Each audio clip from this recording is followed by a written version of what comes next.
Attention, cette émission est laissée à la discrétion de l'auditeur. Les propos et les opinions peuvent choquer. Oreilles sensibles s'abstenir. Richard Martineau. Un animateur pas comme les autres. Richard Martineau. Cube Radio. Bon jeudi, merci d'écouter Cube Radio. Alors, il y a quelques jours, en fait, il y a 1 ou 2 semaines, Mathieu Bock-Côté nous avait parlé de ce drame à Crépol. Alors, une petite ville en France où il y avait une fête d'enfants. En fait, il y avait une fête de jeunes adolescents qui fêtaient. Et là, il y a une gang d'enfants racisés, il faut le dire, qui allaient à la chasse aux Blancs. Ils ont dit, nous autres, on va se taper un blanc aujourd'hui. Ils ont craché la fête d'enfants et ils ont poignardé un jeune qui est mort de ses blessures, le jeune Thomas. Et là, ça fait tout un débat en France parce que les gens qui sont plus à droite disent, écoutez, là, si c'était une gang de Blancs qui avait craché une fête de Noirs ou d'Arabes et qui avait tué un Noir ou un Arabe en disant, nous autres, on s'en tape un ce soir, tout le monde serait dans la rue en train de déchirer leur chemise en disant c'est du racisme. Mais là, la gauche dit non. C'est une chicane d'enfants, c'est une rixe, c'est une bagarre. Tu sais, on essaie d'enlever le tout ce qui est à consonance raciste là-dedans, en disant non, c'est pas vrai que c'était des racisés qui voulaient tuer des Blancs, absolument pas. C'est une chicane d'enfants, tout ça. Et je sais pas si vous connaissez Éric Nolot.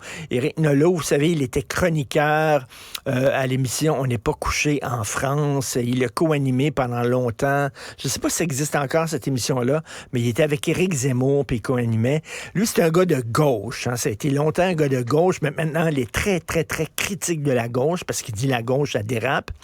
Et il passait à une émission de télévision en France, et il s'est demandé comment ça se fait que la gauche a une obsession et une fascination pour les délinquants. C'est vrai que souvent, la gauche ont appuyé des terroristes, ont appuyé des délinquants en disant oui, il faut les comprendre, c'est des mauvais garçons, peut-être qu'effectivement, peut-être qu'ils ont tué, peut-être qu'ils ont posé des bombes, mais vous savez que la fin justifie les moyens, puis quand même leur cause était honorable et dit, il a dénoncé finalement cette fascination de la gauche pour les délinquants. On écoute un extrait de cette émission, Éric Nolot. Comment ça se fait que la gauche vénère à ce point les délinquants? Vous avez vu ce qui s'était passé avec Battisti dans le temps. La gauche vénérait un terroriste comme Battisti, un type qui tuait les gens de sang-froid au nom d'idéaux politiques.